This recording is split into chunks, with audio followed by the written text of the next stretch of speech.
ఒక పరీక్షలో pass marks 45%. ఒక విద్యార్థి 285 మార్కులను పొంది 30 మార్కులు తక్కువతో పరీక్ష ఫెయిల్ అయ్యాడు. అయినా ఆ పరీక్షలో గరిష్ట మార్కులు ఎన్ని? చూడండి friends, pass marks percentage 45% friends.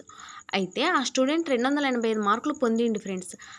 కానీ 30 మార్కులు తక్కువతో ఫెయిల్ అయ్యాడు. అదే 30 మార్క్స్ వస్తే తను పాస్ అయ్యేవాడే కదా! అంటే పాస్ పర్సంటేజ్‌లో 45%, 285 ప్లస్ 30 మార్క్స్ వస్తే పాస్ మార్క్స్ అన్నట్టేగా ఫ్రెండ్స్.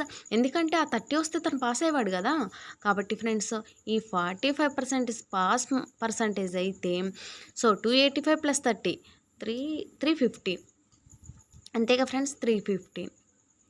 గరిష్ట మార్కులు ఎన్ని అంటున్నాడు ఫ్రెండ్స్. గరిష్ట మార్కులు అంటే 100% అనుకుంటాం కదా ఫ్రెండ్స్.